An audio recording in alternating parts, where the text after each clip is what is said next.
Hello दोस्तों, कैसे हैं आप सब। चलिए शुरू करते हैं। आज हम शुरू करने वाले हैं बहुत ही ज़्यादा इम्पोर्टेंट चैप्टर जिसका नाम है टाइप्स ऑफ ड्यूटी। कस्टम का ये चैप्टर है, चैप्टर नंबर 2।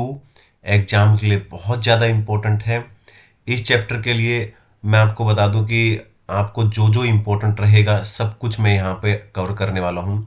ठीक है ना। E to Z चीज़ें यहाँ पे स्टडी मेट की कवर कर दूंगा मैं सारी की सारी। ठीक है। सारे कॉन्सेप्ट स्टडी मेट के यहाँ रहेंगे। कोई भी चीज़ आपको खुद से नहीं पढ़नी पड़ेगी। साथ ही साथ मैं प्रैक्टिकल क्वेश्चंस भी कराऊंगा कि कैसे कैसे क्वेश्चंस एग्जाम में आते हैं। ठीक है ना। और LDR क्वेश्चन भी कराऊंगा। और लास्ट में कुछ थोड़ा आपके लिए होमवर्क भी रहेगा। ठीक है। तो वेरी इंपॉर्टेंट, बहुत ध्यान से देखना है। मैं ये सोच के आपके साथ ये चीज़ें शेयर कर रहा हूँ कि आपने अभी तक क्लास नहीं ली होगी। बिल्कुल 0 से 100% पे हम जाएंगे। ठीक है। तो सबसे पहला सवाल आता है, ठीक है, कि क्या इसमें इंपॉर्टेंट क्वेश्चन भी आप शेयर करेंगे। बिल्कुल। जो एग्जाम के लिए जो ICI के फेवरेट क्वेश्चन होते हैं वो भी मैं साथ में बताता चलूँगा। ठीक है ना, कि ये क्वेश्चन पे ध्यान देना क्योंकि ये एग्जाम के लिए बहुत ज़्यादा इंपॉर्टेंट है। तो वहाँ और अच्छे से आपको फोकस करना है। तो सबसे पहले, ठीक है ना, हम लोग लिख लेते हैं यहाँ पे कि चैप्टर की शुरुआत कैसे करने वाले हैं। तो यहाँ पे लिख लेते हैं दोस्तों कंटेंट्स। कंटेंट्स का मतलब है कि इस चैप्टर के अंदर हम क्या क्या चीज़ें पढ़ेंगे। नॉर्मली हर एक चैप्टर के अंदर मैं 4 चीज़ें कवर करता हूँ। ठीक है। वो कौन कौन सी रहती हैं, तो सबसे पहले लिख लेते हैं कि टोटल इसमें कितने क्वेश्चन हैं जो हमें पढ़ने हैं। तो यहाँ पे टोटल 10 क्वेश्चन दे रखे हैं, या कह लो कि 10 कॉन्सेप्ट हैं जो आपको पढ़ने हैं और चैप्टर खत्म हो जाएगा। स्टडी मेट का सब कुछ यहाँ पे कवर हो जाएगा। दूसरा सवाल आता है कि क्या हम यहाँ पे प्रैक्टिकल क्वेश्चन भी करेंगे। तो बिल्कुल यहाँ पे हम प्रैक्टिकल क्वेश्चन करेंगे। और जो भी प्रैक्टिकल क्वेश्चन रहेंगे वो इम्पोर्टेंट रहेंगे। ठीक है ना। वो या तो आपके PYQ रहेंगे, प्रीवियस ईयर क्वेश्चन रहेंगे, या वो आपके RTP के क्वेश्चन रहेंगे। ठीक है ना। या वो आपके MTP के क्वेश्चन रहेंगे। ठीक है ना। या आपके वो स्टडी मेट के क्वेश्चन रहेंगे। मतलब फिजूल का क्वेश्चन यहाँ पे नहीं रहेगा, बिल्कुल चिंता नहीं करेंगे। ठीक है।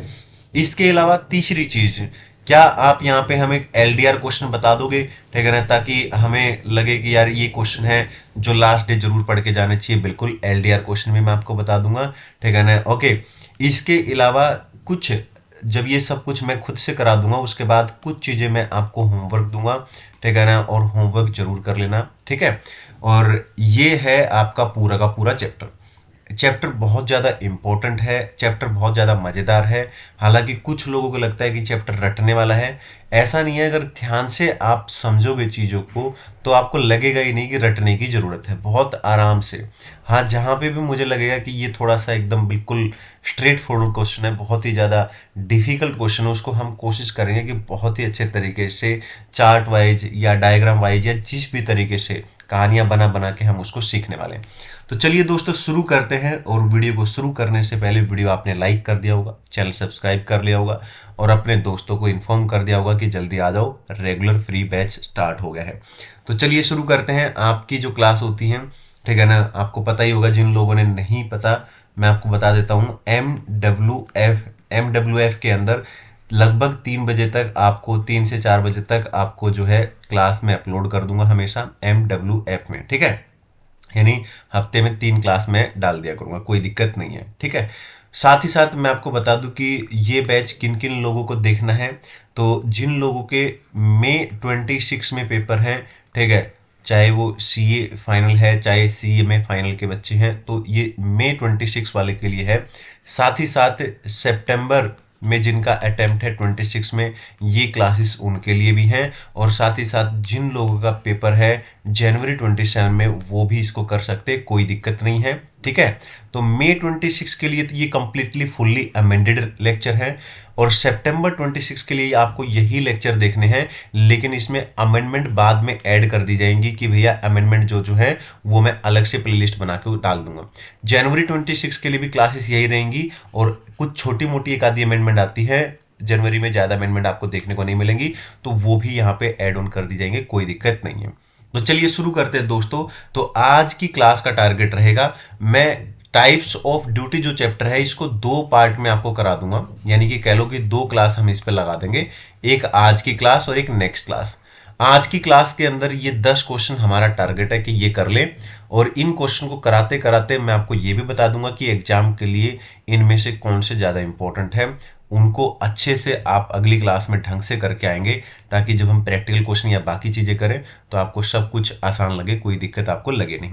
तो चलिए शुरू करते हैं और आ जाते हैं यहाँ पे 10 क्वेश्चन यानी कंटेंट नंबर 1, जिसमें 10 क्वेश्चन है वो अपन करने वाले हैं। तो कंटेंट नंबर 1 दोस्तों, जिसमें अपन करेंगे 10 क्वेश्चन, और 10 में से ठीक है पहला क्वेश्चन अपन कर रहे हैं, यानी क्वेश्चन नंबर 1 कह देते हैं, ठीक है ना। तो क्वेश्चन नंबर 1 के अंदर हम क्या सीखेंगे सर? क्वेश्चन नंबर 1 के अंदर, क्वेश्चन नंबर 1 के अंदर हम सीखने वाले हैं बेसिक कस्टम्स ड्यूटी। तो यहां पे हम सीखेंगे, ठीक है ना, बेसिक कस्टम ड्यूटी क्या होता है। तो पहली बात तो बेसिक कस्टम ड्यूटी ऐसे भी लिखा मिल सकता है आपको, इसमें कोई दिक्कत नहीं है, बेसिक कस्टम ड्यूटी। अब बेसिक कस्टम ड्यूटी के अंदर दोस्तों 2 सेक्शन है यहाँ पे, तो ये 2 सेक्शन की हम बात करेंगे। ये कौन कौन से 2 सेक्शन है सर? एक तो है सेक्शन 12 और एक है सेक्शन 2, ठीक है ना, एक है सेक्शन 2। लेकिन जो सेक्शन 12 है ये कस्टम एक्ट का सेक्शन है। ये जो सेक्शन है सेक्शन 12, ये आपका है कस्टम एक्ट का सेक्शन है, ठीक है ना। और सेक्शन 2 जो है दोस्तों ये कस्टम टैरिफ एक्ट का है, ये है कस्टम टैरिफ एक्ट। तो अभी तक हमने क्या देखा? हमने देखा कि पहला क्वेश्चन हम पढ़ने जा रहे हैं जिसका नाम है basic custom duty. Basic custom duty को कई बार प्रैक्टिकल क्वेश्चन में ऐसे भी लिखा मिलेगा, तो उसमें कोई दिक्कत रहने वाली नहीं है। अगली बात यह है कि बेसिक कस्टम ड्यूटी जो है वो 2 सेक्शन के अंदर बता रखी है। ये 2 सेक्शन कौन कौन से हैं वो हमने देखा। एक तो है सेक्शन 12 और एक है सेक्शन 2। लेकिन जो सेक्शन 12 है दोस्तों ये है कस्टम एक्ट का सेक्शन, और सेक्शन 2 जो है ये है आपका कस्टम टैरिफ एक्ट का सेक्शन। जो ये सेक्शन 12 है कस्टम एक्ट का, इसको हम चार्जिंग सेक्शन बोलते हैं। इसको हम क्या बोलते हैं? Charging section. इसको बोलते हैं चार्जिंग सेक्शन। तो ये है आपका चार्जिंग सेक्शन। तो बेसिक कस्टम ड्यूटी का सेक्शन 12 कस्टम एक्ट का चार्जिंग सेक्शन है, जो आपको बताता है, ठीक है ना, कि जो कस्टम ड्यूटी लगने वाली है, ठीक है ना, ओके, वो उसका रेट कहां पे दे रखा है, वो कस्टम टैरिफ एक्ट वाला रेट लगेगा, ये बता रखा है, चाहे आप गुड्स इंपोर्ट करो चाहे आप गुड्स एक्सपोर्ट करो। तो चार्जिंग सेक्शन में क्या बता रखा है? चार्जिंग सेक्शन में रेट नहीं बता रखा है, चार्जिंग सेक्शन में यह बता रखा है कि रेट कौन सा एप्लीकेबल होगा। तो रेट कहां पे दे रखा है, ठीक है ना, कस्टम टैरिफ एक्ट में दे रखा है, ये बता रखा है। इसमें क्या कहता है ये चार्जिंग सेक्शन की कस्टम टैरिफ एक्ट है आपका, ठीक है ना, 1975, ठीक है ना, उसमें आपका रेट दे रखा है, उस रेट पर आपकी कस्टम ड्यूटी रहने वाली है, चाहे आप गुड्स इंपोर्ट करो, यानी इंपोर्टेड गुड्स या एक्सपोर्टेड गुड्स, दोनों ही गुड्स के ऊपर, ठीक है ना। ओके, बोलो क्लियर है? तो ये तो बात होगी, ठीक है। अब आ जाते हैं अगले पॉइंट पे। सेक्शन 12 के बाद सेक्शन 2 की बात कर लेते हैं। सेक्शन 2 क्या बात करता है? सेक्शन 2 है कस्टम टैरिफ एक्ट का सेक्शन, ये बात याद रखनी है। ये जो सेक्शन है ये बताता है रेट के बारे में, कि बेसिक कस्टम ड्यूटी का रेट क्या रहने वाला है।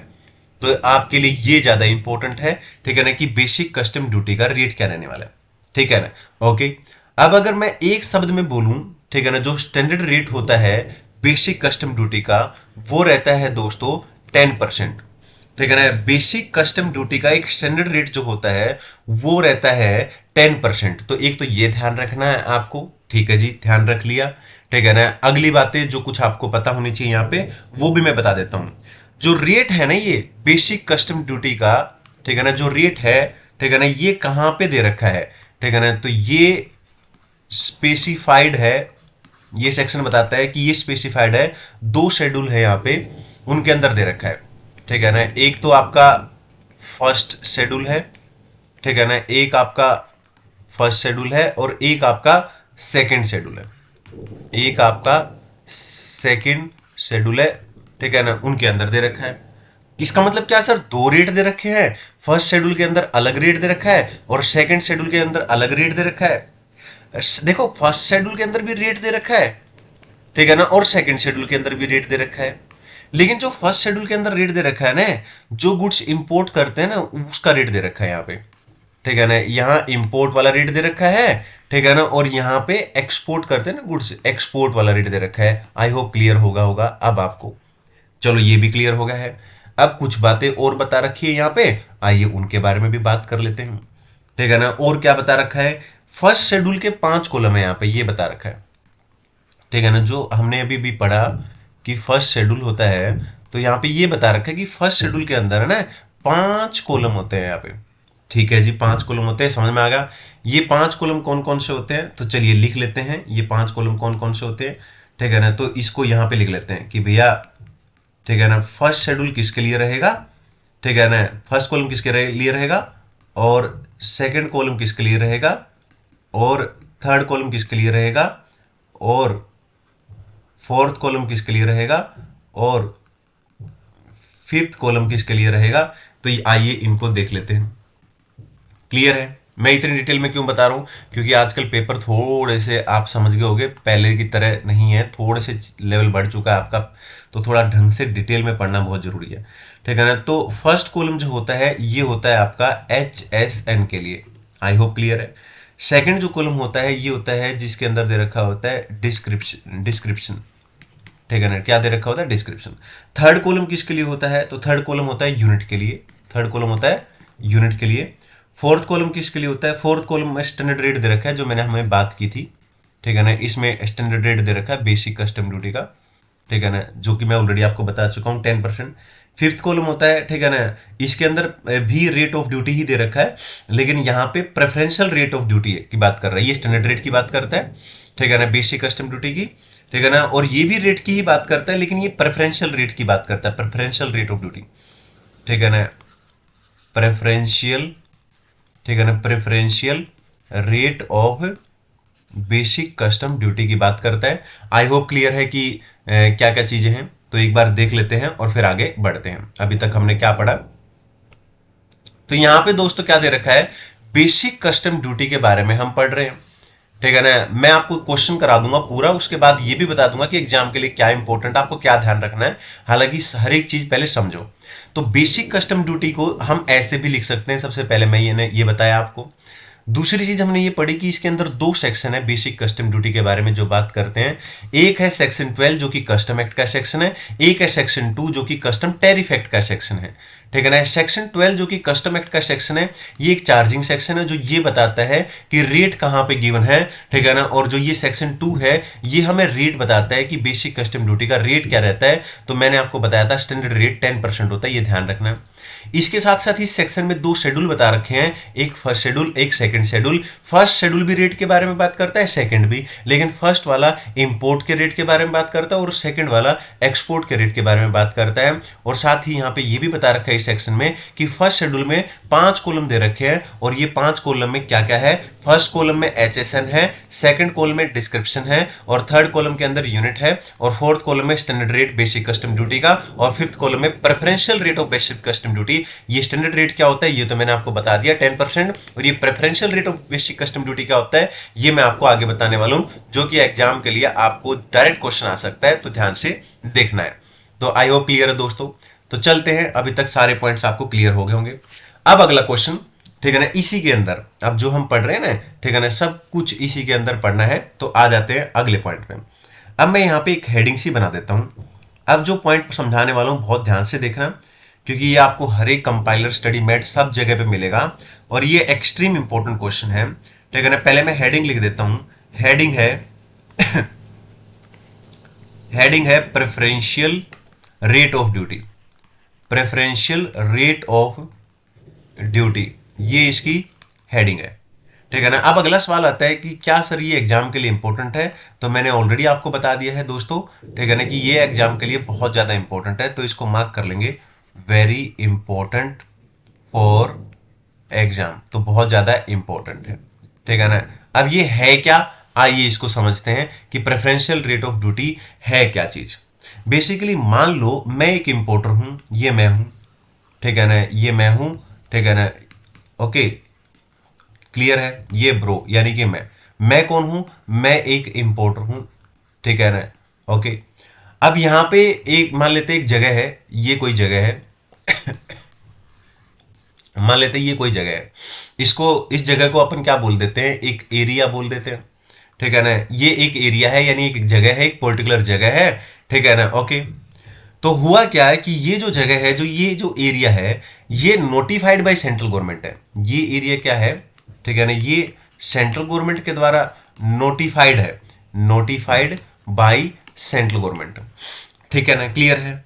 ओके, तो ऐसा एरिया, ऐसी जगह है जो सेंट्रल गवर्नमेंट के द्वारा नोटिफाइड है, ठीक है ना, उस एरिया को हम बोलते हैं प्रेफरेंशियल एरिया, ठीक है ना। उस एरिया को हम क्या बोलते हैं, प्रेफरेंशियल एरिया। तो इसको यहां लिख लेते हैं कि इस एरिया को हम क्या बोलेंगे, प्रेफरेंशियल, ठीक है ना, एरिया। तो इसको बोलेंगे प्रेफरेंशियल एरिया।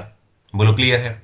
अब अगर मैं गुड्स इस एरिया से इंपोर्ट कर रहा हूं, मैं एक इंपोर्टर हूं, ठीक है ना, और मैं ऐसे एरिया से गुड्स, ठीक है ना, इंपोर्ट कर रहा हूं जो नोटिफाइड बाय सेंट्रल गवर्नमेंट है, तो उस एरिया को हम प्रेफरेंशियल एरिया बोलेंगे, ठीक है ना। तो गवर्नमेंट करिए, अगर आप ऐसे एरिया से गुड्स इंपोर्ट कर रहे हो जो नोटिफाइड बाय सेंट्रल गवर्नमेंट है, हमारे द्वारा नोटिफाइड है, तो हम उसे प्रेफरेंशियल एरिया बोलेंगे।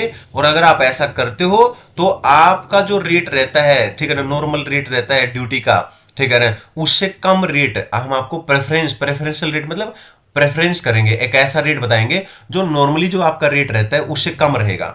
तो जो भी रेट एप्लीकेबल है आपके ऊपर, ठीक है ना, लोअर, ये rate lower than normal rate, ठीक है ना। अब मान लेते हैं नॉर्मल रेट, जैसे हमने बात की थी बेसिक कस्टम ड्यूटी का 10%, ठीक है ना। तो लेकिन अगर मैं इस एरिया से गुड्स, ठीक है ना, इंपोर्ट कर रहा हूं, तो गवर्नमेंट कह रही है इससे कम रहने वाला है, 9% रहेगा, 8% रहेगा, डोंट वेरी, ठीक है ना। इसलिए इसको बोलते हैं, इस रेट को बोलेंगे, जो ये रेट है ना, ठीक है ना, इस रेट को बोलेंगे प्रेफरेंशियल रेट ऑफ ड्यूटी, ठीक है ना। बोलो क्लियर है, कॉन्सेप्ट समझ में आ गया होगा एकदम अच्छे तरीके से जो मैं बताना चाहता था। अब अगली बात, ठीक है ना, अब अगली बात पे चलते हैं और यहां पे अगली बात पढ़ते हैं। अब मैं इंपोर्टर हूं, मैं गुड्स इंपोर्ट कर रहा हूं प्रेफरेंशियल एरिया से, तो मेरे को रेट, जो बेसिक कस्टम ड्यूटी का 10% रेट रहता है, उस रेट से ड्यूटी नहीं देनी है, उस रेट से कम रेट पे देनी है, ठीक है ना। Okay, preferential rate of duty इसको बोलते हैं। पहली बात क्लियर है। लेकिन कुछ कंडीशंस हैं, अब ये कंडीशंस मुझे फुलफिल करनी पड़ेगी तभी ऐसा हो पाएगा। कुछ कंडीशंस हैं, तो यहाँ पे टोटल 4 कंडीशंस दे रखी हैं दोस्तों। अगर ये 4 कंडीशंस मैं सेटिस्फाई करता हूं, ठीक है ना, तो ही मुझे क्या है, प्रेफरेंशियल रेट ऑफ ड्यूटी का बेनिफिट मिलेगा। और ये 4 कंडीशन सेक्शन 25 के अंदर बता रखा है, ठीक है ना। तो मैं यहाँ लिख देता हूँ सेक्शन 25, ये भी ध्यान रखना थोड़ा सा। चलिए सर, ठीक है।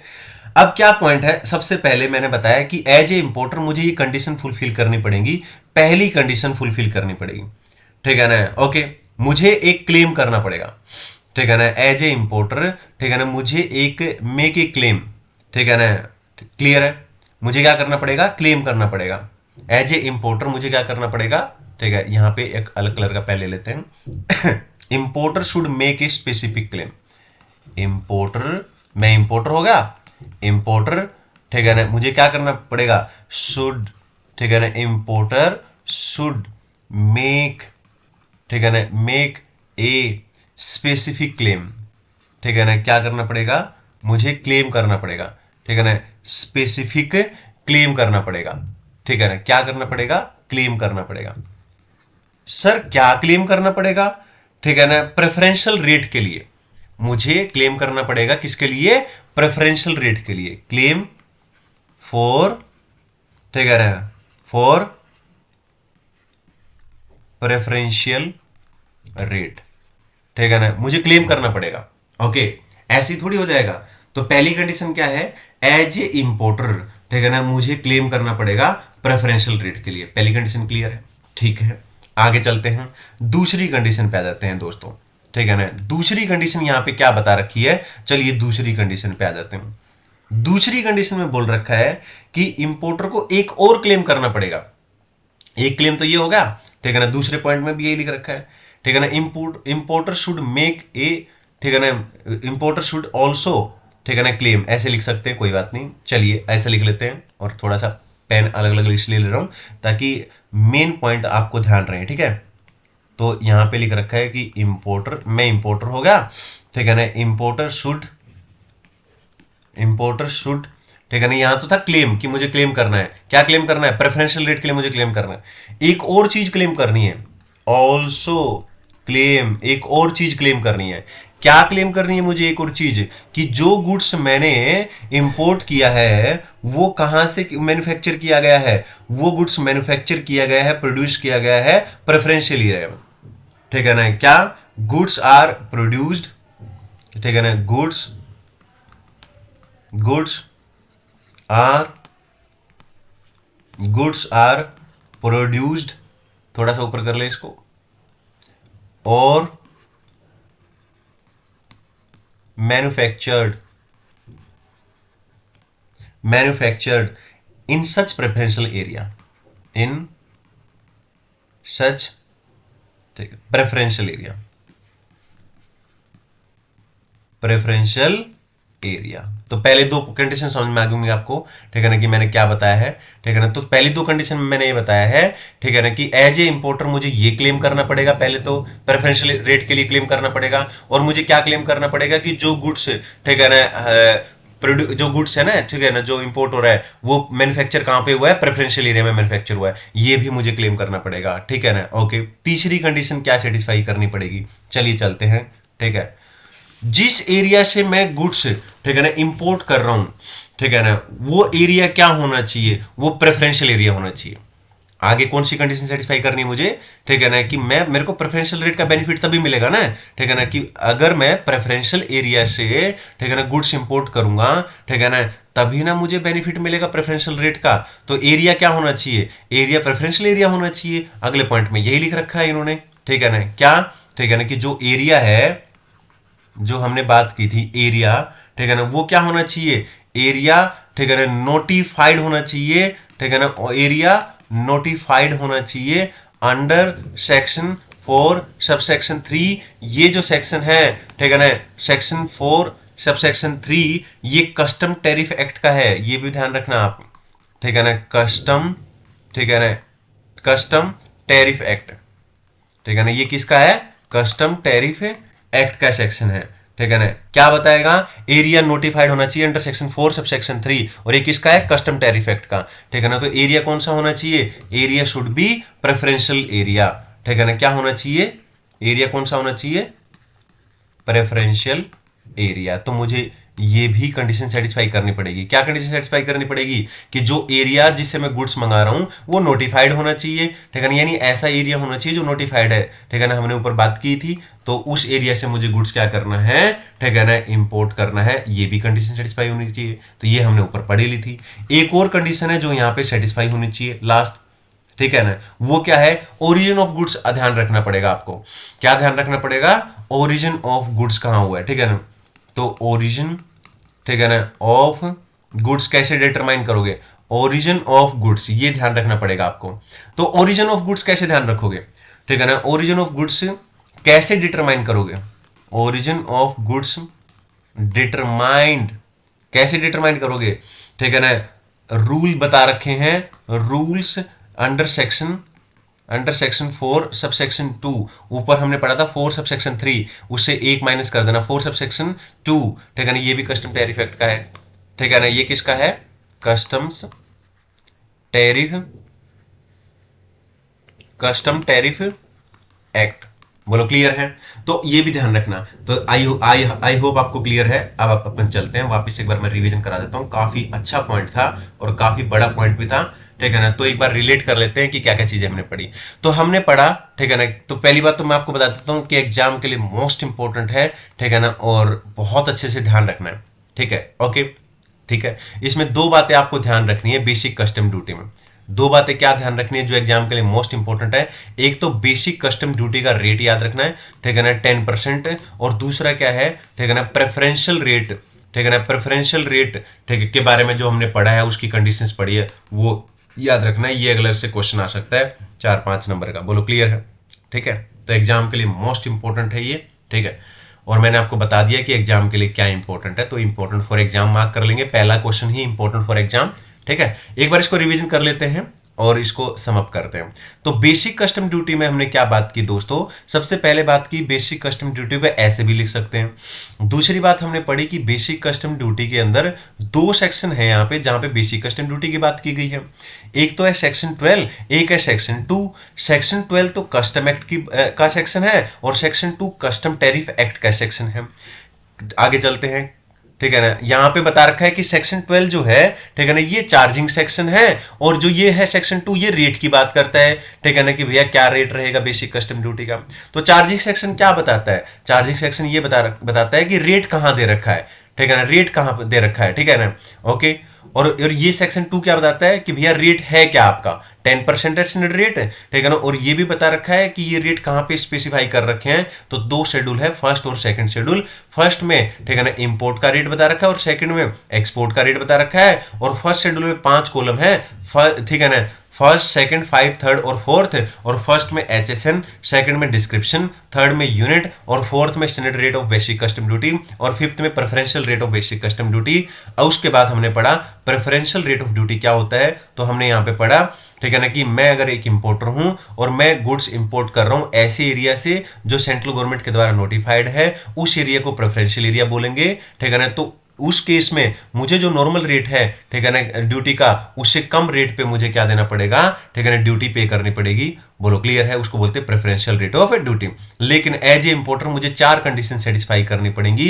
ये 4 कंडीशन कौन कौन सी हैं, ठीक है ना। पहला, मुझे क्लेम करना पड़ेगा प्रेफरेंशियल रेट के लिए, मुझे ये भी क्लेम करना पड़ेगा कि जो गुड्स है वो मैन्युफैक्चर हुआ है प्रेफरेंशियल एरिया में, और ये भी, ठीक है ना, ध्यान रखना पड़ेगा कि एरिया कौन सा होना चाहिए, प्रेफरेंशियल एरिया होना चाहिए जहां से मैं गुड्स इंपोर्ट कर रहा हूं।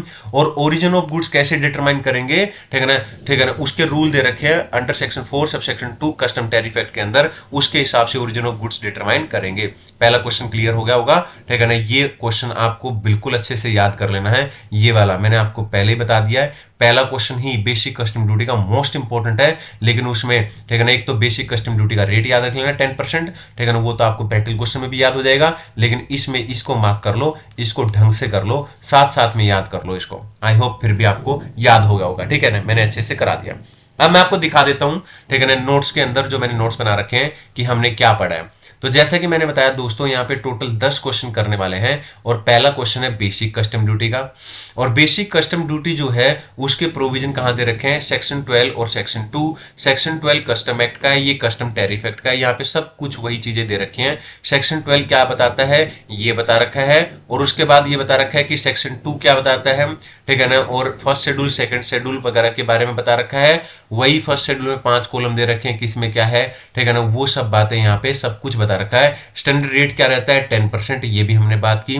और एक क्वेश्चन जो इसी में से एग्जाम में आता है मोस्ट इंपोर्टेंट, वो मैंने लिख भी रखा है, very very very very very very very very very very very very important, ठीक है ना। और कंपाइलर वगैरह में, स्टडी मेट में भी आपको हर जगह पे क्वेश्चन छाया मिलेगा, ठीक है ना। और इसमें वही बता रखा है जो मैंने आपको बताया था, ठीक है ना, कि कौन से एरिया से गुड्स नोटिफाइड करेंगे, वो सब मैंने प्रॉपर, ठीक है, नॉर्मल से कम। और ये कंडीशंस दे रखी हैं सेक्शन 25 वाली 4 कंडीशन। पहली कंडीशन, मुझे क्लेम करना पड़ेगा, मुझे एक ये भी क्लेम करना पड़ेगा। ये 4 कंडीशन वही की वही सारी की सारी यहाँ पे भी दे रखी हैं। बोलो क्लियर है पहला क्वेश्चन। दूसरे क्वेश्चन पे आ जाते हैं दोस्तों, और दूसरा क्वेश्चन डिस्कस कर लेते हैं, ठीक है। ये नोट्स भी मैं आप लोगों के साथ शेयर कर ही रहा हूँ टेलीग्राम चैनल पे, तो आपको लोगों को टेलीग्राम चैनल जरूर, ठीक है, आपको क्या करना है, ज्वाइन करना है, ठीक है।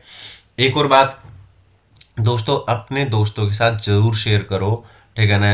अभी अभी वीडियो को लाइक कर लो तुरंत, ठीक है ना। अभी के अभी कमेंट करके बताओ कि क्या आपको ये रेगुलर बैच अच्छा लग रहा है, कमेंट बताओ, ठीक है ना। और साथ में अगर अभी तक सब्सक्राइब नहीं किया है तो जरूर सब्सक्राइब कर लो, और तुरंत अपने दोस्तों के साथ शेयर कर दो कि भैया, ठीक है, आपको बहुत ज़्यादा बेनिफिट मिलने वाला बैच यूट्यूब पर है, ठीक है ना, आप आराम से देखो, ठीक है, क्लियर है।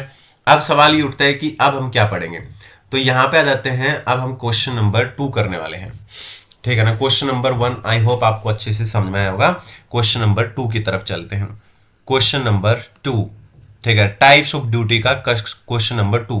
एक टाइप की हमने ड्यूटी पढ़ी, बेसिक कस्टम ड्यूटी क्या होता है, और उसमें प्रेफरेंशियल रेट ऑफ ड्यूटी पढ़ा जो कि मोस्ट इंपॉर्टेंट था। अब क्वेश्चन नंबर 2 है दोस्तों, इंटीग्रेटेड टैक्स के बारे में यहाँ पे बात कर रखा है, ठीक है ना। इंटीग्रेटेड टैक्स के बारे में यहाँ पे बात कर रखा है, ठीक है ना। तो इंटीग्रेटेड टैक्स जो है, ठीक है, पहली बात तो इम्पोर्टेंट नहीं है, ठीक है ना, लेस इम्पोर्टेंट है।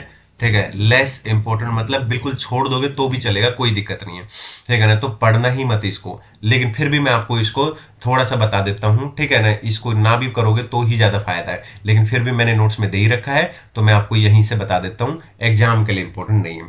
इंटीग्रेटेड टैक्स, इंटीग्रेटेड टैक्स के अंदर, ठीक है ना, इसका जो मैक्सिमम रेट रहता है, एक तो ये थोड़ा सा ध्यान रखना चाहो तो रख सकते हो 40%, ठीक है ना, और जो जनरल रेट रहता है इसका आईजीएसटी के नाम से बोलते हैं जिसे हम, ठीक है ना, आईजीएसटी, ठीक है ना, नॉर्मली जो इसका जनरल रेट रहता है वो रहता है 18%, ठीक है ना, ओके क्लियर है। और बाकी यहाँ पे और छोटी मोटी ये बातें लिख रखी हैं, तो आप चाहो तो इसको पढ़ लो, कोई दिक्कत नहीं है, ठीक है ना, और बाकी इसको बेशक छोड़ दो, कोई दिक्कत नहीं है, ठीक है।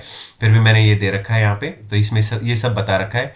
In addition to basic custom duty, import of goods is also leviable to GST, ये सब बता रखा है कि ड्यूटी के अलावा जीएसटी भी लगता है। ये सब बातें आपको या तो पता है, नहीं पता तो प्रैक्टिकल क्वेश्चन करेंगे तो पता लग जाएगा कि ड्यूटी भी लगता है, बेसिक कस्टम ड्यूटी भी लगता है, सोशल वेलफेयर सरचार्ज भी लगता है, ठीक है ना, आईजीएसटी भी लगता है, ये सब भी लगता है, ओके, जिसका रेट 40% से ज्यादा नहीं हो सकता, ये सब बातें बता रखी हैं, ठीक है ना, क्लियर है। IGST shall be applicable at the same rate as applicable on goods supplied in India, ठीक है ना, ओके। जनरल रेट क्या होता है, 18% होता है आईजीएसटी का। IGST is payable on social welfare surcharge, ये सब बातें बता रखी हैं जिसका कोई मतलब इतना खास है नहीं, ठीक है।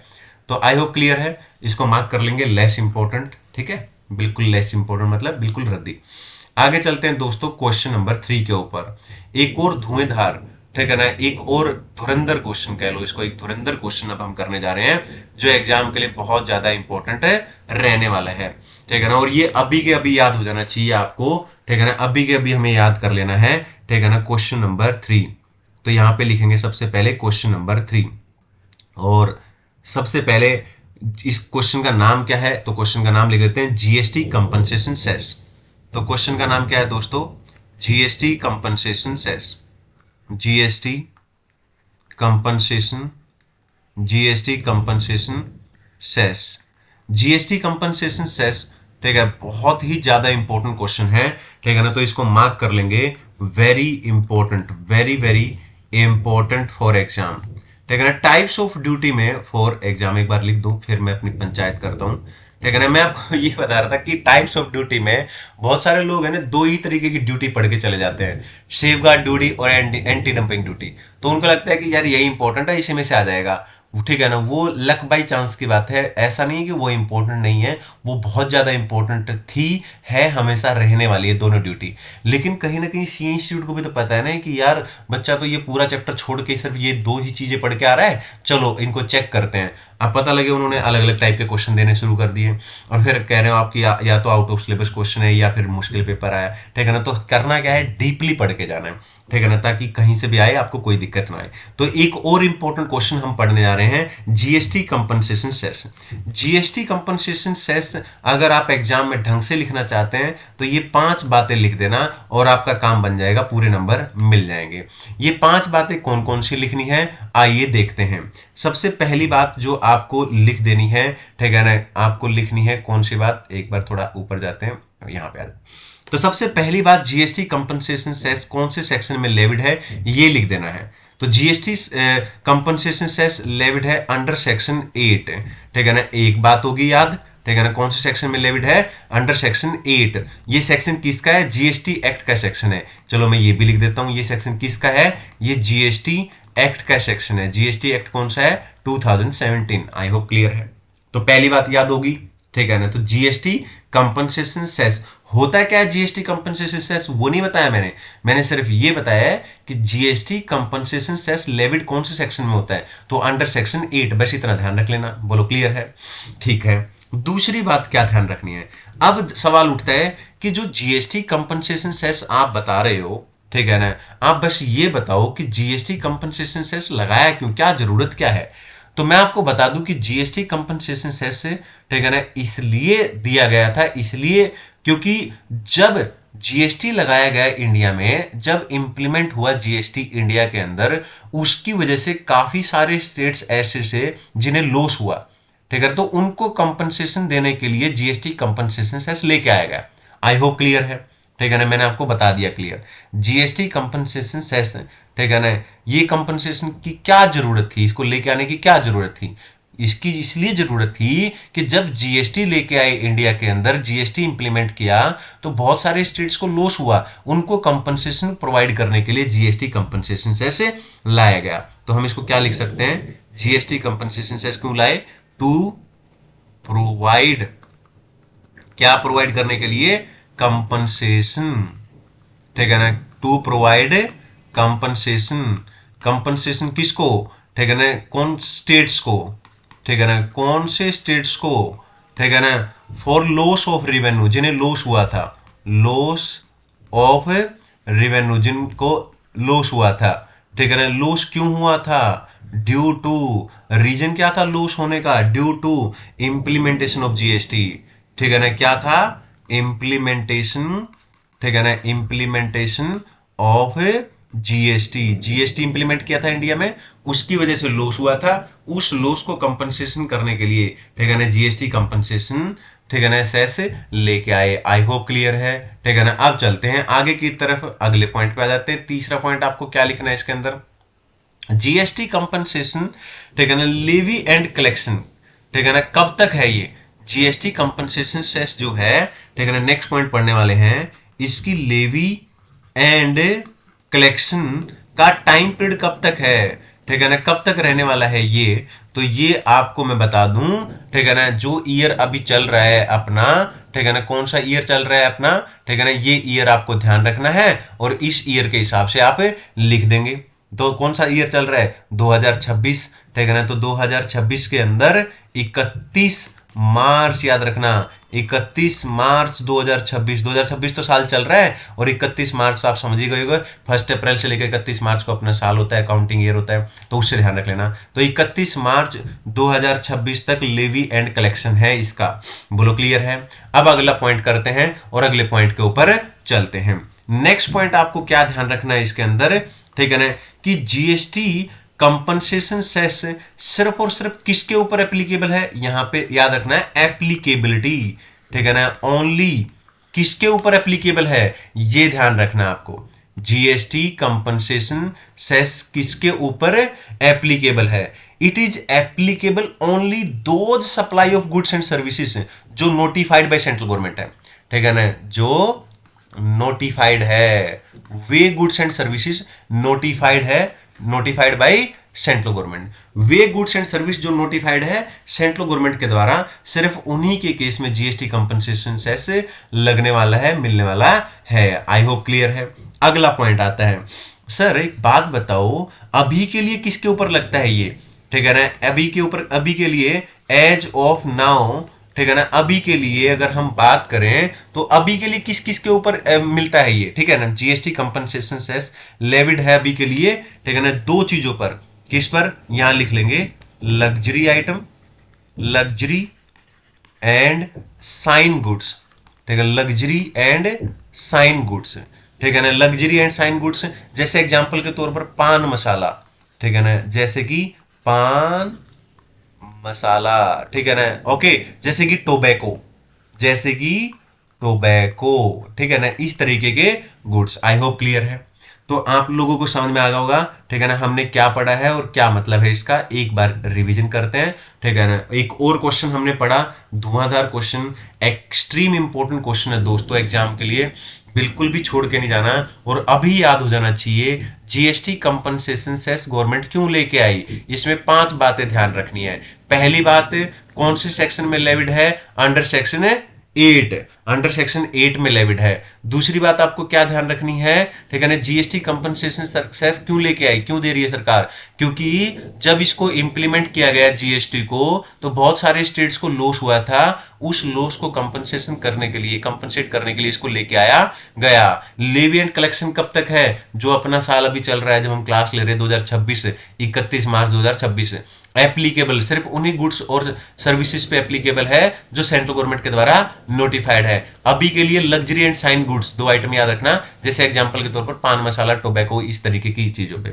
आई होप आपको याद होगा, एक्सट्रीम इंपॉर्टेंट क्वेश्चन। और अब हम पढ़ लेते हैं, ठीक है ना, यहाँ पे अब यहाँ पे जाते हैं नोट्स के ऊपर, और यहाँ दे रखा है जीएसटी कंपनसेशन सेस। तो जैसा कि मैंने बताया था 5 बातें आपको ध्यान रखनी है। पहला, कौन से सेक्शन में लेविड है, अंडर सेक्शन 8। दूसरा, ठीक है ना, जीएसटी कंपनसेशन सेस क्यों लेके आए, ठीक है ना, क्योंकि जब इंप्लीमेंट किया गया जीएसटी तो बहुत सारे स्टेट्स को लॉस हुआ, उस लॉस को कंपनसेशन देने के लिए। लेवी एंड कलेक्शन कब तक है, 31 मार्च 2026 तक। एप्लीकेबल ओनली दोज गुड्स जो नोटिफाइड है सेंट्रल गवर्नमेंट के द्वारा। अभी के लिए जीएसटी कंपनसेशन सेस लेविड है लग्जरी एंड साइन गुड्स पे। तो ये 5 बातें आपको ध्यान रखनी थी, मैंने यहाँ पे करा दी है। अगले क्वेश्चन पे चलते हैं, ठीक है ना, और अगला क्वेश्चन करने जा रहे हैं, ठीक है। और अब हम लोग नेक्स्ट क्वेश्चन पे आ जाते हैं, ठीक है। ओके, तो काफी चीजें हमने पढ़ी हैं, ठीक है। 3 क्वेश्चन पढ़े और मैं साथ साथ में आपको बता रहा हूं कि एग्जाम के लिए क्या इंपॉर्टेंट है। क्वेश्चन नंबर 4 पे आ जाते हैं दोस्तों। क्वेश्चन नंबर 4, सबसे पहले कोई भी क्वेश्चन पढ़ते हैं तो दिमाग में यही आता है कि ये चीज अच्छी है हमारे लिए या बुरी है, तो इसके ऊपर लिख लेंगे लेस इंपॉर्टेंट, ठीक है ना। मैं साथ साथ में हर एक क्वेश्चन पे बता रहा हूं कि क्या इंपॉर्टेंट है क्या नहीं, ठीक है ना, लेकिन छोड़ कुछ भी नहीं रहा हूं, ताकि कम से कम आपको बेसिक अंडरस्टैंडिंग तो हो उसकी, ठीक है ना। हाँ, जिस तरीके के आजकल पेपर आ रहे हैं तो हमें हर चीज आनी ही चाहिए। तो क्वेश्चन नंबर 4 क्या है, क्वेश्चन नंबर 4 है section 8 of custom tariff act, custom tariff act. अभी तो पढ़ के आए थे सेक्शन 8, वो सेक्शन 8 था जीएसटी का, ठीक है। ओके, तो section 8 of custom tariff act ये क्या कहता है, ये कहता है, मैं हेडिंग डाल देता हूं पहले, ये किसके बारे में बात करता है, ये बात करता है इमरजेंसी पावर, ये बात करता है emergency power to impose, emergency power to impose और enhance export duty, export duty.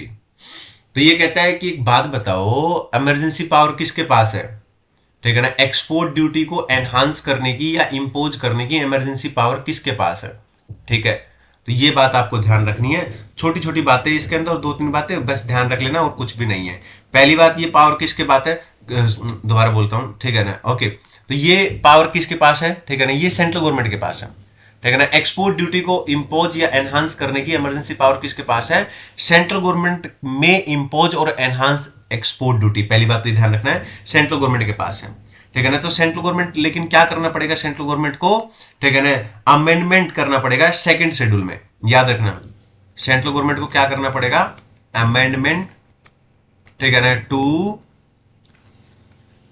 Second schedule. Second schedule क्यों बोला, ठीक है ना, क्योंकि एक्सपोर्ट ड्यूटी का रेट वहीं पे दे रखा होता है, मैंने पहले ही बताया था आपको पहले क्वेश्चन के अंदर, अमेंडमेंट टू सेकंड शेड्यूल, ठीक है ना। अगर उसकी उसी के अंदर इसका रेट दे रखा होता है, अगर आपको इंपोज करना है या एनहांस करना है तो उसके अंदर अमेंडमेंट करना पड़ेगा। और अमेंडमेंट कैसे कर सकती है गवर्नमेंट, बाई इशू, उसे इशू करना पड़ेगा, क्या, एक नोटिफिकेशन ऑफिशियल गैजेट के अंदर, ठीक है ना। जब भी सेंट्रल गवर्नमेंट कुछ करती है, यही करती है ना, नोटिफिकेशन, ठीक है ना। तो by issue of A notification, ठीक है ना, नोटिफिकेशन, ठीक है ना। और नोटिफिकेशन कहां पे, इन ऑफिशियल गैजेटी, ठीक है ना, ऑफिशियल, ठीक है ना, ऑफिशियल गैजेटी। बोलो क्लियर है, ठीक है। तो हमने क्या पढ़ा दोस्तों, आई होप क्लियर है। तो हमने पढ़ा क्या कि कस्टम टैरिफ एक्ट का एक सेक्शन है सेक्शन 8, वो क्या बात करता है, वो ये कहता है कि भैया एक बात बताओ, अगर एक्सपोर्ट ड्यूटी को इंपोज करना है या उसको इंक्रीज करना है, एनहांस करना है, तो उसकी इमरजेंसी पावर किसके पास है और कैसे किया जा सकता है। तो हमने पढ़ा कि उसके पास, सेंट्रल गवर्नमेंट के पास पावर है, लेकिन उसके लिए सेंट्रल गवर्नमेंट को अमेंड करना पड़ेगा सेकंड शेड्यूल में, जो क्योंकि सेकंड शेड्यूल के अंदर ही एक्सपोर्ट ड्यूटी का रेट दे रखा होता है। और ऐसा कैसे करेगी सेंट्रल गवर्नमेंट है, उसे एक नोटिफिकेशन इशू करनी पड़ेगी ऑफिशियल गैजेट के अंदर, तभी ऐसा कर सकती है। बोलो क्लियर है, ये बात समझ में आई। लेकिन इसके लिए कुछ कंडीशंस है, वो भी सेटिस्फाई करनी पड़ेंगी, ये कंडीशन सेटिस्फाई होंगी तो ही ऐसा होएगा।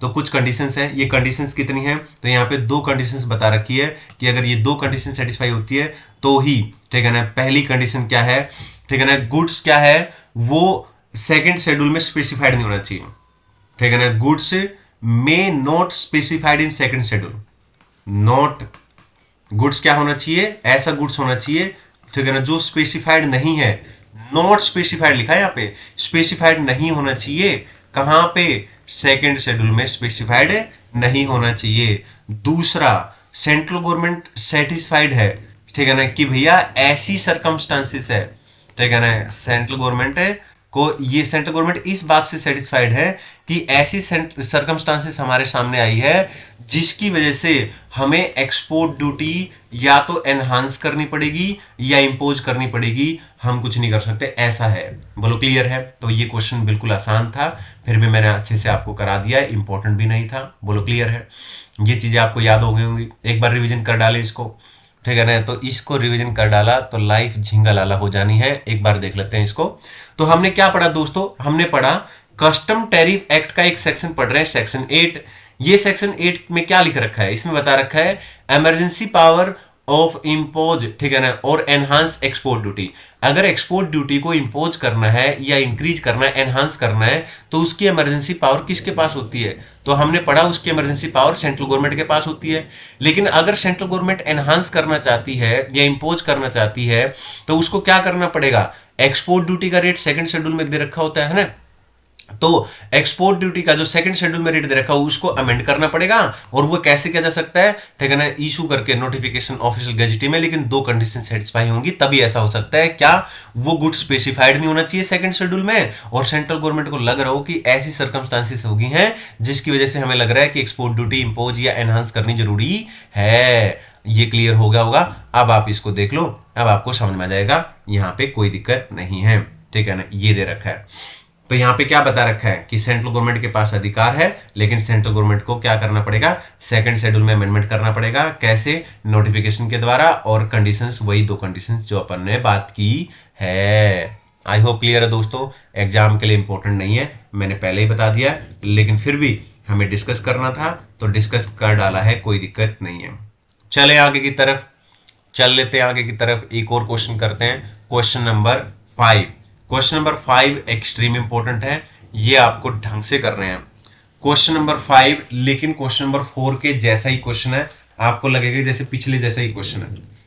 पिछले में हमने एक्सपोर्ट ड्यूटी की बात की है, इसमें हम इंपोर्ट ड्यूटी की बात करेंगे, बस इतना ही फर्क है दोस्तों। तो हम लोग करने वाले हैं क्वेश्चन नंबर 5, बहुत ध्यान से देखेंगे। क्वेश्चन नंबर 5, सबसे पहली बात, क्या इंपॉर्टेंट है एग्जाम के लिए? तो लिख लेंगे very important for exam, very important for exam. तो पहली बात तो बहुत ज्यादा इंपॉर्टेंट है एग्जाम के लिए, ठीक है ना। और कौन सा सेक्शन है ये? ठीक है ना, पहले अभी हम सेक्शन 8 पढ़ के आए हैं, इसके ऊपर सेक्शन 8A है, ठीक है ना। और ये किसका सेक्शन है? याद रखना, ये जो सेक्शन हम पढ़ रहे हैं ये कस्टम टैरिफ एक्ट के हैं, ठीक है ना। कस्टम टैरिफ एक्ट का सेक्शन है ये। पिछला सेक्शन भी हमने 8 पढ़ा था, कस्टम टैरिफ एक्ट का था, ये भी कस्टम टैरिफ एक्ट का है। तो पिछले सेक्शन में हमने क्या पढ़ा था कि भैया इमरजेंसी पावर, इमरजेंसी पावर, ठीक है ना, किसके पास है? टू क्या करने की? इंपोज करने की और या इनहांस करने की, ठीक है ना। पिछले क्वेश्चन में हमने पढ़ा था इनहांस करने की, किसको? एक्सपोर्ट ड्यूटी, लेकिन इस क्वेश्चन में हम पढ़ेंगे इंपोर्ट ड्यूटी की बात कर रहे हैं यहाँ पे, ठीक है ना, इंपोर्ट ड्यूटी। तो ज्यादा ध्यान पूरा का पूरा इंपोर्ट ड्यूटी पे ही है कस्टम्स का, तो इंपोर्ट ड्यूटी के प्रोविजन इसलिए ज्यादा इंपॉर्टेंट हो जाते हैं, एक्सट्रीम इंपॉर्टेंट है। तो वही चीज जो पीछे हमने पढ़ी थी सेम चीज यहाँ पे भी पढ़नी है, कोई दिक्कत नहीं है। तो यहाँ पे क्या बोला है कि भैया अगर इंपोर्ट ड्यूटी को इंपोज करना है या एनहांस करना है तो इमरजेंसी पावर किसके पास है? वही जो पीछे हमने पढ़ा था, सेंट्रल गवर्नमेंट के पास ही है। पीछे भी हमने यही बात पढ़ी थी, सेंट्रल गवर्नमेंट के पास है। और सेंट्रल गवर्नमेंट है, ठीक है ना, किस तरीके से इंपोज या एनहांस कर सकते हैं इंपोर्ट ड्यूटी को? जैसे उसमें पढ़ा था, ठीक है ना, इंपोर्ट ड्यूटी कहाँ का रेट कहाँ गिवन होता है? फर्स्ट शेड्यूल में। तो वहां पे सेकंड शेड्यूल में अमेंडमेंट होती है, यहाँ पे फर्स्ट शेड्यूल में। तो गवर्नमेंट क्या करेगी? Central government by making amendment, उसे क्या करना पड़ेगा? अमेंड करना पड़ेगा, ठीक है ना, अमेंडमेंट करना पड़ेगा। किसको? फर्स्ट शेड्यूल को। किसको? फर्स्ट, ठीक है ना, शेड्यूल को दोस्तों, ठीक है ना। और ऐसा सरकार कैसे कर सकती है, सेंट्रल गवर्नमेंट कैसे कर सकती है ऐसा? उसके लिए उसे एक नोटिफिकेशन इशू करनी पड़ेगी, जो अपन ने पिछले क्वेश्चन में पढ़ी थी, issue of notification, issue of notification. कहां पे? इन ऑफिशियल गैजेटी, ठीक है ना, इन ऑफिशियल गैजेटी। बोलो क्लियर है? समझ में आया? तो सेम पॉइंट जो हमने पीछे पढ़ा था वही पॉइंट है। वहां पे भी सब कुछ यही पड़ा था, बस सिर्फ सेकंड शेड्यूल की जगह पे क्या आ गया है, फर्स्ट शेड्यूल आ गया है, बाकी कोई चेंज नहीं है, ठीक है ना। और उसी की तरह यहाँ पे भी कंडीशंस है, कुछ कंडीशन सेटिस्फाई करनी पड़ेंगी। वहां पे भी 2 कंडीशंस थी, यहाँ पे भी 2 कंडीशंस दे रखी हैं, ठीक है ना। ओके, पहली कंडीशन तो वहां पे ये लिख रखा था कि गुड्स स्पेसिफाइड नहीं होना चाहिए सेकंड शेड्यूल में, लेकिन यहाँ पे ये लिखा है कि गुड्स स्पेसिफाइड होना चाहिए, ठीक है ना। तो यहाँ पे गुड्स का क्या होना जरूरी है, गुड्स स्पेसिफाइड होना चाहिए, कहां पे, फर्स्ट शेड्यूल में, ठीक है ना। फर्स्ट शेड्यूल में गुड्स क्या होना चाहिए, स्पेसिफाइड होना चाहिए, तभी ऐसा किया जा सकता है, ठीक है ना। दूसरी कंडीशंस वहां भी यही पड़ी थी, यहाँ पे भी वही पढ़ेंगे। तो सेंट्रल गवर्नमेंट क्या है, सेंट्रल गवर्नमेंट सेटिस्फाइड है कि भैया ऐसी सरकमस्टांसिस हमारे सामने आ गई, कि ऐसी सरकमस्टांसिस हमारे सामने आ गई हैं, ठीक है ना, जिसकी वजह से हमें लग रहा है क्या, ठीक है ना, कि जो इंपोर्ट ड्यूटी है, ठीक है ना, या तो वो इंपोज करनी पड़ेगी, ठीक है ना, या ठीक है ना उसको एनहांस करना पड़ेगा, ठीक है ना। सेंट्रल गवर्नमेंट को ऐसा लग रहा है। बोलो क्लियर है, आई होप क्लियर है दोस्तों। तो इस क्वेश्चन को याद कर डालो, अभी एग्जाम के लिए मोस्ट इंपॉर्टेंट है। तो इंपोर्ट ड्यूटी को इंपोज करने की या एनहांस करने की इमरजेंसी पावर किसके पास होती है, सेंट्रल गवर्नमेंट के पास। और सेंट्रल गवर्नमेंट ऐसा कैसे कर सकती है, फर्स्ट शेड्यूल में अमेंडमेंट करके। वो कैसे करेगी, उसे एक नोटिफिकेशन इशू करनी पड़ेगी ऑफिशियल गजेटी में, लेकिन 2 कंडीशन सेटिस्फाई करनी पड़ेंगी। गुड्स स्पेसिफाइड होना चाहिए फर्स्ट शेड्यूल में, दूसरा सेंट्रल गवर्नमेंट इस बात से सेटिस्फाई होना चाहिए कि भैया ऐसी सर्कमस्टांसेस हमारे सामने आ गई जिसकी वजह से हमें इंपोर्ट ड्यूटी को या तो इंपोज या एनहांस करना पड़ा। बोलो क्लियर है, एग्जाम के लिए मोस्ट इंपॉर्टेंट। अब आ जाते हैं और मैं आपको इसके नोट्स दिखा देता हूं, ये रहे, very very very very important. तो यहां पे क्वेश्चन नंबर 8A, बोलो क्लियर है। सेंट्रल गवर्नमेंट वही सब बातें लिख रखी है, सेंट्रल गवर्नमेंट के पास अधिकार है फर्स्ट शेड्यूल में अमेंडमेंट करके नोटिफिकेशन इशू करके, वही 2 कंडीशन जो अपन में बात की है, कोई दिक्कत नहीं है, ठीक है। चले आगे की तरफ, आगे की तरफ चले दोस्तों। एक बार देख लेते हैं कि क्लास थोड़ी बहुत रिकॉर्ड हो रही है या नहीं हो रही है, ठीक है ना। हाँ हो रही है क्लास रिकॉर्ड, चलिए क्लास रिकॉर्ड हो रही है, डोंट वरी, आगे बढ़ जाते हैं। चलें चलें, क्वेश्चन नंबर 6, 5 क्वेश्चन कर लिए हमने, साथ साथ में मैं आपको बता रहा हूं कि एग्जाम के लिए क्या इंपॉर्टेंट है। क्वेश्चन नंबर 6, सेक्शन 8B, ये तो एग्जाम के लिए इंपॉर्टेंट है ही, ठीक है ना, ये तो हमेशा ही फेवरेट रहा है। लेकिन मेन क्या है कि आजकल के क्वेश्चन थोड़े से चेंज हो गए हैं। आजकल इंस्टीट्यूट पेपर जो बना रहा है वो इस तरीके के बना रहा है क्योंकि उसको पता लग गया है कि भैया ये लोग क्या पढ़ के जा रहे हैं, और इनको लगता है कि बस वही चीज़ होती रहेगी हमेशा। तो इसलिए कहीं ना कहीं, ठीक है ना, आपको हर एक चीज़ आनी चाहिए। हाँ, ये भी इम्पोर्टेंट है, ये हमेशा से ही इम्पोर्टेंट रहा है क्वेश्चन, ठीक है ना, और अभी भी इम्पोर्टेंट की कैटेगरी में है ही, कोई दिक्कत नहीं है। तो अब हम लोग क्या पढ़ रहे हैं, ठीक है ना, अब हम पढ़ रहे हैं सेफ गार्ड मेजर्स, ठीक है ना। तो यहाँ पे पूरी हेडिंग लिख दूं मैं इसकी। तो अब हम पढ़ने वाले हैं power of central government. Don't very, आज इतनी क्लास लगाऊंगा, ठीक है ना, क्योंकि बहुत अच्छे से हमने क्लास की है, तो कहीं ना कहीं थोड़ा टाइम तो लगा है। सेफ गार्ड मेजर्स, यहीं पे हम इसी पॉइंट के साथ हम क्लास खत्म कर देंगे, डोंट वेरी, ठीक है ना। और जो जो फिर आज की क्लास में इंपॉर्टेंट बताया गया है वो ढंग से कर लेना, उसको 100% करके आना, क्लास के साथ साथ में 100% करते चलो, ठीक है ना। आईडीटी आपका 100% हो जाएगा, कोई दिक्कत नहीं है, ठीक है ना, आपको पूरा पेपर आता मिलेगा, ठीक है, कोई इशू ऐसी है ही नहीं। बोलो क्लियर है। बाकी और सब्जेक्ट अपने टीटीएस में या फिर जो बाकी का टाइम बचता है उसमें अपने करते चलो, ठीक है। तो सबसे पहले power of central government to apply, ठीक है ना, सेफ गार्ड मेजर्स, इसकी हम बात करने वाले हैं। तो चलें 1 बाय 1 करके हम पढ़ेंगे। सबसे पहले काफी बड़ा पॉइंट है, तो इसमें सबसे पहली जो चीज आपको पता होना चाहिए, यहाँ पे मैं हेडिंग लिख देता हूँ, ठीक है ना, सरकमस्टांसिस, ठीक है ना। सरकमस्टांसिस की स्पेलिंग गलत लिख दी लगता है, तो इसको हटा देते हैं, एक बार दोबारा लिख लेते हैं। ये रही रबड़, ये लो और बोलो। चलें दोस्तों, आ जाए, एक बार लिखें, फिर से लिखते हैं। हम लोग यहां पे सबसे पहली चीज सीखेंगे सरकमस्टांसिस, ठीक है ना। तो ये हेडिंग है, पहले इसको सीख लेते हैं सेफ गार्ड मेजर्स के अंदर। तो इसमें मैं क्या बताने वाला हूं, मैं इसमें बताने वाला हूं circumstances in which safe guard measures can be impose by central government. कौन कौन से सर्कमस्टांसिस में, ठीक है ना, सेंट्रल गवर्नमेंट क्या करेगी, सेफ गार्ड मेजर से लगाएगी, ठीक है ना। अगर सेंट्रल गवर्नमेंट को यह लगता है, ठीक है ना, अगर सेंट्रल गवर्नमेंट इस बात से सेटिस्फाइड है, ठीक है ना, कि भैया कोई आर्टिकल जो इंडिया में इंपोर्ट किया गया है वो इंक्रीज्ड क्वांटिटी में किया गया है, ठीक है ना, ज्यादा क्वांटिटी में किया गया है, ओके, इतना तो करना ही नहीं चाहिए था, ठीक है ना। तो पहली बात क्लियर है, ठीक है ना। Any article imported in India in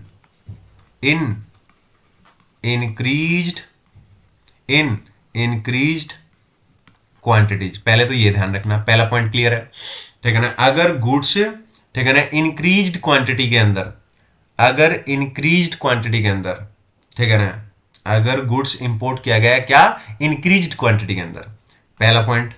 and दूसरा, ठीक है, दूसरी सर्कमस्टांसिस एंड, या फिर क्या हो सकता है कि भैया जो गुड्स इंक्रीज क्वांटिटी के अंदर इनकॉर्पोरेट किया गया है, ठीक है, यानी कि उस गुड्स को मंगाया गया है, इंपोर्ट किया गया है, उसकी वजह से डोमेस्टिक मार्केट को सीरियस इंजरी हो रही है। क्या हो रही है, सीरियस, ठीक है ना, सीरियस इंजरी हो रही है, किसको, हमारी डोमेस्टिक मार्केट को, हमारी डोमेस्टिक मार्केट को। बोलो क्लियर है दोस्तों। तो हमने क्या पढ़ा, आई होप क्लियर है। तो किस किस सर्कमस्टांसिस के अंदर सेफ गार्ड मेजर्स लगा सकती है सेंट्रल गवर्नमेंट। अगर सेंट्रल गवर्नमेंट सेटिस्फाइड है, क्या उसको लग रहा है कि जो गुड्स इंपोर्ट किया गया वो इंक्रीज क्वांटिटी में किया गया है, दूसरा उसको लगता है उस इंक्रीज क्वांटिटी की वजह से क्या हो रहा है, सीरियस इंजरी हो रही है डोमेस्टिक मार्केट को, तो सेफ गार्ड मेजर्स लगाए जा सकते हैं सेंट्रल गवर्नमेंट के द्वारा। पहला पॉइंट हो गया यहाँ पे सेफ गार्ड मेजर्स का। उसके अंदर और बातें पढ़ते हैं, डोंट वेरी। अब आ जाते हैं और अगली चीज सीख लेते हैं यहाँ पे, नेक्स्ट पॉइंट, नेक्स्ट हेडिंग हम डालते हैं। और दूसरी चीज यहाँ पे आपको बता रखी है, मैं पूरा का पूरा ढंग से स्टडी मैट की तरह एकदम जो जो दे रखा है, मैं नहीं चाहता कि कुछ भी छूटे और आपको लगे कि एक भी नंबर वहां पे कटा है, ठीक है ना। कोई चीज पढ़ो तो फिर ऐसे पढ़नी है कि लगे कि हाँ भैया यहाँ से तो पूरे नंबर आएंगे। तो ऑब्जेक्टिव क्या है सेफ गार्ड मेजर्स का, सेफ गार्ड मेजर सरकार क्यों लगा रही है, ठीक है ना, क्योंकि हमारी डोमेस्टिक इंडस्ट्री को प्रोटेक्ट करना चाहती है वो, ठीक है ना। सेफ गार्ड मेजर्स क्यों लगा रही है, ताकि प्रोटेक्ट किया जा सके, ठीक है ना, प्रोटेक्ट करने के लिए किसको, डोमेस्टिक मार्केट को, ठीक है ना, डोमेस्टिक इंडस्ट्री को। बोलो क्लियर है, ये बात खत्म होगी, ठीक है ना। और इसके अलावा आपको फालतू कुछ भी पढ़ने की जरूरत है नहीं पड़ेगी। तीसरी चीज यहाँ पे क्या सीखनी है आपको, आइए उसके ऊपर चलते हैं। सेफ गार्ड मेजर्स के अंदर तीसरी चीज आपको क्या पता होना चाहिए, तीसरी चीज यहाँ पे आपको मोड्स पता होने चाहिए। मोड्स का मतलब क्या होता है, सेफ गार्ड मेजर्स किस किस मोड्स में लगाए जा सकते हैं, मतलब सेफ गार्ड मेजर्स के लिए सरकार क्या क्या कर सकती है। तो यहाँ पे तीन बातें बता रखी हैं। पहली चीज, ठीक है ना, पहली चीज तो ये बता रखा है कि सेफ गार्ड ड्यूटी लगा सकती है, ठीक है ना, सेफ गार्ड, ठीक है ना, सेफ गार्ड ड्यूटी लगा सकती है, सेफ गार्ड ड्यूटी लगा सकती है। पहला काम तो ये कर सकती है, बोलो क्लियर है, ओके। दूसरा, ठीक है ना, सेफ गार्ड ड्यूटी के अलावा क्या लगा सकती है, कोटास, ठीक है ना, जिसमें मैक्सिमम लिमिट फिक्स कर सकते हैं, ठीक है ना, कि भैया इससे ज्यादा गुड्स आप इंपोर्ट नहीं कर सकते। सेफ गार्ड ड्यूटी लगाएंगे तो क्या होएगा, उनका गुड्स महंगा हो जाएगा और हमारी इंडस्ट्री अपने आप प्रोटेक्ट हो जाएंगी, ठीक है ना, उनका महंगा प्रोडक्ट होगा तो कम खरीदेंगे लोग, ये मतलब है, ठीक है। और तीसरी चीज, ठीक है ना, कोई अदर भी हो सकता है, कोई और भी मेजर हो सकता है जो सेंट्रल गवर्नमेंट को सही लगता है, वो भी यहाँ पे सेंट्रल गवर्नमेंट कर सकती है। आई होप क्लियर है। एक बार देख लेते हैं वापस से हमने क्या क्या पढ़ा। तो हम पढ़ रहे हैं दोस्तों क्वेश्चन नंबर 6, एग्जाम के लिए मोस्ट इंपोर्टेंट है, हमेशा ही क्वेश्चन पहले आता रहा है, अभी भी आता है, ऐसा नहीं कि अभी नहीं आता है, ठीक है ना। लेकिन कुछ लोग बस दो ही चीजें पढ़ के जाते हैं इस चैप्टर के अंदर, एक सेफ गार्ड मेजर्स, एक एंटी डंपिंग ड्यूटी, और सोचते हैं कि चैप्टर हो गया। ऐसा नहीं करना है बिल्कुल भी, ठीक है। ऐसा होता तो फिर यही चीज कर लेते, फिर फायदा नहीं था। तो अब हम लोग क्या पढ़ रहे हैं, सेफ गार्ड मेजर्स के अंदर पूरा का पूरा पॉइंट पढ़ रहे हैं कि सेफ गार्ड मेजर्स क्या है। तो सबसे पहले सेफ गार्ड मेजर्स कब लगेंगे, सर्कमस्टांसिस बता रखे हैं। अगर सेंट्रल गवर्नमेंट सेटिस्फाई होती है और सेंट्रल गवर्नमेंट को लगता है कि भैया जो गुड्स इंपोर्ट किया गया वो इंक्रीज क्वांटिटी में किया गया है, ठीक है ना, और उसकी वजह से सीरियस इंजरी हो रही है डोमेस्टिक मार्केट को, हमारी इंडस्ट्री को नुकसान हो रहा है, तो हमारी इंडस्ट्री को प्रोटेक्ट करने के लिए, डोमेस्टिक इंडस्ट्री को प्रोटेक्ट करने के लिए सेफ गार्ड मेजर्स लगाए जा सकते हैं। किस किस तरीके से लगाए जा सकते हैं, सेफ गार्ड ड्यूटी लगाई जा सकती है, मैक्सिमम लिमिट फिक्स की जा सकती है, और कोई और तरीका जो सेंट्रल गवर्नमेंट को एप्रोप्रिएट लगता है। तीन बातें आपको याद होगी होंगी दोस्तों। आगे बढ़ते हैं, ठीक है ना, आगे बढ़ते हैं, चले आगे की तरफ और नेक्स्ट पॉइंट करते हैं। Very very very very important question exam के लिए। चलिए अगली हेडिंग डाल लेते हैं और नेक्स्ट हेडिंग के ऊपर आ जाते हैं। इसी के अंदर नेक्स्ट पॉइंट दे रखा है ड्यूरेशन, ठीक है ना। ड्यूरेशन का मतलब क्या है, आइए समझते हैं, और ये एमसीक्यू के लिए काफी इंपॉर्टेंट हो जाता है, तो मैं यहां लिख देता हूं, एमसीक्यू पर्पस के लिए ये आपके लिए इंपॉर्टेंट हो जाता है, ठीक है, क्लियर है। आ जाते हैं, ड्यूरेशन में क्या बता रखा है कि जो सेफगार्ड मेजर्स हैं, ठीक है ना, उसकी क्या ड्यूरेशन रहती है। तो सेफगार्ड मेजर्स की जो ड्यूरेशन होती है वो रहती है 4 ईयर्स, ठीक है ना, 4 ईयर्स। बोलो क्लियर है। मैक्सिमम टाइम लिमिट क्या होती है, ठीक है ना, मैक्सिमम कितना तक एक्सटेंड हो सकता है, तो मैक्सिमम हो सकती है 10 ईयर्स। ये आपको याद होनी चाहिए दोनों पॉइंट, बस बात खत्म। एमसीक्यू में आ सकता है ये, इसलिए मैंने सोचा कि बताना जरूरी है, ठीक है ना, क्योंकि हम जब पढ़ रहे हैं तो 100% पढ़ेंगे ना, ठीक है ना, क्लियर है। आगे चलते हैं। अब एक क्वेश्चन जो एग्जाम में थ्योरी का आपसे पूछ सकते हैं डायरेक्ट, हर एक कंपाइलर में, स्टडी मेट में, सब जगह पे ये क्वेश्चन आपको मिलेगा। अब इसकी मैं हेडिंग लिखने जा रहा हूं, पहले आप इसको लिखो, ठीक है ना। लिखो का मतलब है एक बार देखो, लिखने की तो आपको जरूरत है ही नहीं, क्योंकि सारे नोट्स अगर आप टेलीग्राम चैनल पे हैं, ठीक है ना, तो आपको फ्री मिल जाएंगे। एग्जेम्पशन फ्रॉम सेफगार्ड मेजर्स, ठीक है ना। एग्जेम्पशंस को हम रिलीफ भी बोल देते हैं, रिलीफ्स, ठीक है ना। बोलो क्लियर है। इसको मार्क कर लेना, ये पॉइंट बहुत ज्यादा इंपॉर्टेंट है, ठीक है ना, अच्छे से कर लेना इसको, ठीक है। अब इसमें क्या है, क्या बातें याद रखनी है, इसमें 3 बातें ध्यान रखनी है। सेफगार्ड मेजर्स, ठीक है ना, सेफगार्ड मेजर्स के रिलीफ यहां पे बता रखे हैं। सेफगार्ड मेजर्स किन किन केसेस में नहीं लगेगा ये बता रखा है। तो यहां पे 3 बातें आपको ध्यान रखनी है दोस्तों। पहली बात, ठीक है ना, पहली बात, तो चलिए पहली बात सीख लेते हैं और यहां पे आ जाते हैं। पहला पॉइंट इसमें बता रखा है, आपको पूरा इंग्लिश में लिखना पड़ेगा, लेकिन फिर भी मैं थोड़ा सा बता रहा हूं। अगर आर्टिकल ओरिजिनेट हुआ है किसी फ्रॉम ए डेवलपिंग कंट्री, यहां से शुरुआत करनी पड़ेगी आपको, क्या कि आर्टिकल ओरिजिनेटिंग, अगर आर्टिकल ओरिजिनेट हो रहा है कहां से, from a developing country, from a developing country, article originate हो रहा है फ्रॉम ए डेवलपिंग कंट्री, और शेयर ऑफ इंपोर्ट देख लेना दोस्तों, ठीक है ना, और शेयर ऑफ इंपोर्ट, उसका जो शेयर ऑफ इंपोर्ट है, ठीक है ना, वो एक्सीड नहीं कर रहा है, ठीक है ना, वो डज नॉट एक्सीड, ठीक है ना, कितना रेट याद रखना, 3% ऑफ टोटल इंपोर्ट का of that article into India, of that article into India. बोलो क्लियर है। बस ये याद रखना आपको, क्या कि अगर जो आर्टिकल है वो ओरिजिनेट हो रहा है किसी एक डेवलपिंग कंट्री, मतलब एक डेवलपिंग कंट्री से, और उसका शेयर ऑफ इंपोर्ट जो है टोटल इंपोर्ट का 3% से ज्यादा नहीं है, ठीक है ना, तो फिर सेफगार्ड मेजर्स वगैरह लगाने की जरूरत नहीं है, फिर कोई दिक्कत नहीं है। पहला पॉइंट क्लियर है, ठीक है ना। दूसरा सेम पॉइंट है, ठीक है ना, दूसरा पॉइंट भी यही है दोस्तों, बिल्कुल जो मैंने लिखा है ना, यही पॉइंट है, यही आपको लिखना है, लेकिन इसके अंदर क्या चेंज करना है वो मैं बता देता हूं। दूसरा पॉइंट सेम है, यही पॉइंट लिखना है, क्या, आर्टिकल ओरिजिनेटिंग फ्रॉम, ठीक है ना, यहां पे ए डेवलपिंग कंट्री है ना, यहां लिख देना मोर देन, ठीक है ना, मोर देन लिख देना, बस मोर देन 1 डेवलपिंग कंट्री या ए डेवलपिंग कंट्री, और share of import does not exceed, यहां पे 3% की जगह पे, ठीक है, 9% लिख देना, ठीक है ना, 9%, बाकी सब कुछ सेम। तो दूसरा पॉइंट भी होगा, ठीक है ना।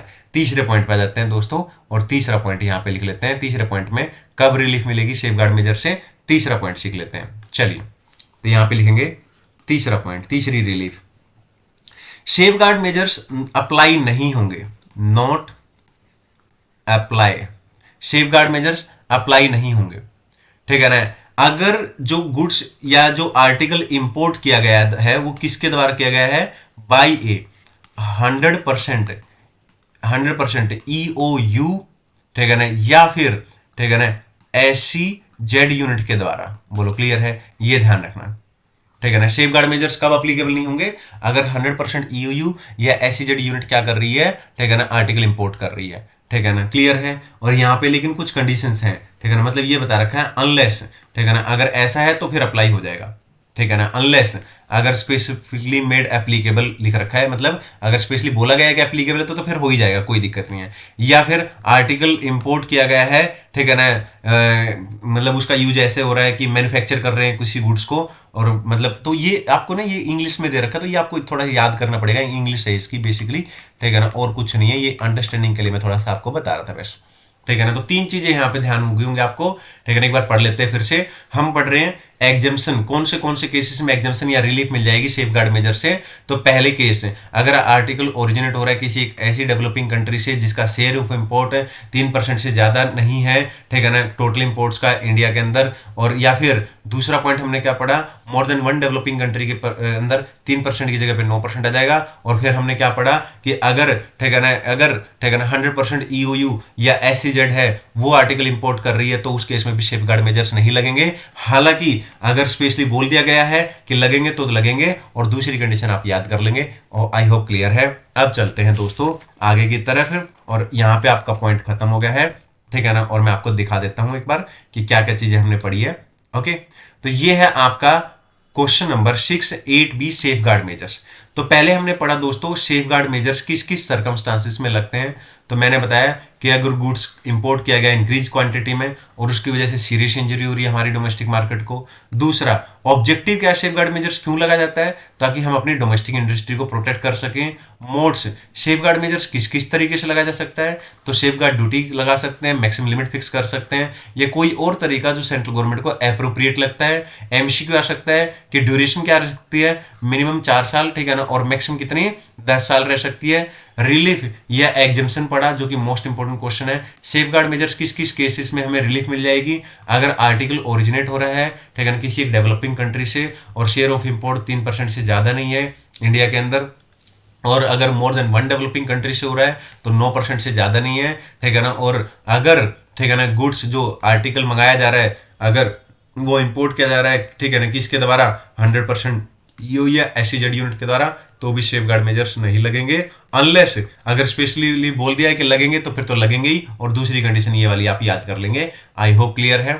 इसके बाद क्या दे रखा है, यहाँ कुछ प्रोविजनल असेसमेंट दे रखा है एक पॉइंट करके, ये रीड करना चाहो रीड कर लो, इसमें कुछ भी रीड करने की जरूरत है नहीं है, वैसे ये नंबर ऑफ डेज वाला पॉइंट थोड़ा सा ध्यान रख लेना, और कुछ भी नहीं है। अब यहाँ पे हमने यहाँ तक पढ़ लिया है, अगली क्लास में हम यहाँ से शुरू करेंगे विद रिवीजन और विद प्रैक्टिकल क्वेश्चन, सब कुछ बाकी का जो बचा हुआ है वो नेक्स्ट क्लास के अंदर अपन कर देंगे। आई होप आप लोगों को क्लास पसंद आ रही होगी, अगर वीडियो समझ में आ रहा है, अच्छा लग रहा है, ठीक है ना, और साथ साथ में मैं आपको बता ही रहा हूँ कि एग्जाम के लिए मोस्ट इंपॉर्टेंट क्या है, 100% कवर कर रहा हूँ मैं स्टडी मेट को, स्टडी मेट का मैं कुछ भी नहीं छोड़ रहा, ठीक है ना, मेरा पूरा फोकस स्टडी मेट के ऊपर है दोस्तों। वो इसलिए क्योंकि देखो अगर आप सिर्फ 2-3 चीजें पढ़ के जाओगे तो उस टाइम पे तो कॉन्फिडेंस आ जाएगा कि ये हो रखा है वो हो रखा है, पर ऐसा नहीं है, और जैसे ही पेपर थोड़ा सा इधर उधर हुआ तो दिक्कत आ जाएगी और पेपर मुश्किल लगने लगेगा या लेंदी लगने लगेगा, ठीक है। तो ढंग से पढ़ना है, अच्छे से पढ़ना है, वीडियो को लाइक कर दो, चैनल को सब्सक्राइब जरूर करो, सब्सक्राइबर बढ़ा दो दोस्तों, ठीक है ना, ओके। और बहुत कम सब्सक्राइबर हैं, और टेलीग्राम चैनल भी ज्वाइन करो यार, ठीक है, ओके। और आज के लिए इतना ही, थैंक यू सो मच।